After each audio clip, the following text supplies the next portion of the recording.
গরু ঠিক রাখা, সঠিক সময়ে হিট থাকা এবং বীজ দেওয়া, সৃষ্টিকর্তার আশীর্বাদে আমরা এখন গরু বাছুর নিয়ে ভালোই আছি।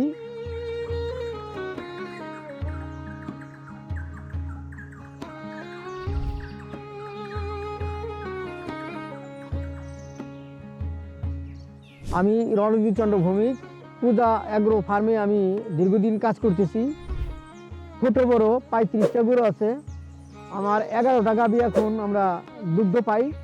5টা অলরেডি বাছুর দেবে খুব শীঘ্রই।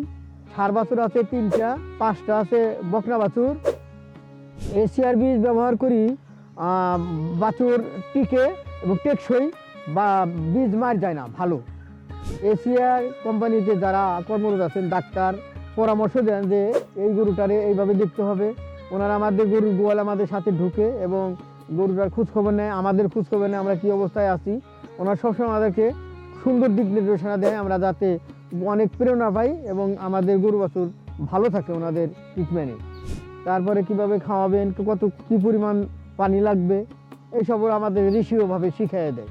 ফার্মের চ্যালেঞ্জিংটা গরু ভালো থাকা, দুধ ঠিক থাকা, এটা এই এশিয়ার বীজ ব্যবহার করার ফলে গুণগত মান ভালো থাকে। এর বাছুরগুলো দেখতে ভালো এবং মান বিক্রি করতে গেলে মান ভালো, সাইজ ভালো হয়। এই কারণেই বাচ্চার গ্রোথটা ভালো এবং বাচ্চার প্রথমে ছোট হয়, কিন্তু জন্মানোর পর বাছুরটা লালন পালনে তাড়াতাড়ি বড় হয়। এশিয়ার বীজ ব্যবহার করি এবং অন্য খামারি যারা আছেন এবং নতুন করে আরও যারা খামারি চিন্তা ভাবনা করতেছেন, আপনারা অবশ্যই এশিয়ার বীজ ব্যবহার করবেন। আমি যেমন লাভবান হইতেছি, আপনারাও লাভবান হবেন, এটা আমার দৃঢ় বিশ্বাস।